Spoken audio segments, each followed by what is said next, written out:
পৰিকল্পনাবোৰ কেনেকৈ চলিছে কেলকুলেশ্যন কেনেকুৱা কিমান ভোটাৰ আছে ব্ৰহ্মপুৰ সমষ্টিত আৰু মই জনামতে মাইনৰিটি ভোটাৰো যথেষ্ট সংখ্যক আছে ব্ৰহ্মপুৰত আপুনি কেনেধৰণে ভাবিছে চাওক বিজেপিয়ে কোৱাৰ ধৰণে আমি কেতিয়াও ৰাইজক এনালাইচিছ নকৰোঁ আমি সৰ্বোদয় পক্ষাকাৰে মানে ৰাইজৰ কথাবিলাক ভাবি চিন্তি আগবঢ়াই নিওঁ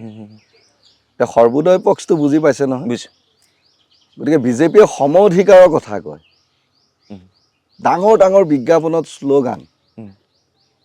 কিন্তু ধৰ্মক যি লৈ ৰাজনীতি কৰে এইটো সফল হোৱাটো মই দেখা নাই আৰু এখন ছ'চাইটি কেতিয়া আগবাঢ়িব সৰ্বপক্ষৰ মানুহ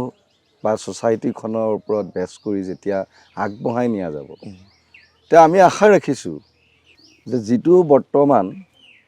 এটা সময়ৰ আহ্বান আহিছে যে মই অলপ আগত ক'লোঁ আপুনিও ক'লে যে আপুনি সকলো ধৰ্মাৱলম্বীৰ লোকৰ মাজত মানে কাম কৰি আছে ছ'চাইটি বেছ কাম কৰি আছে ঠিক মই সকলো ফালৰ পৰা সকলো লোকৰ পৰা আশা ৰাখিছোঁ আৰু সকলো দিশতে সকলোৱে আগবঢ়াই নিয়াৰ চেষ্টা কৰিছে গতিকে মই এইটো ক্ষেত্ৰত মানে কি আৰু বিশ্বাস কৰি ল'ব পাৰিছোঁ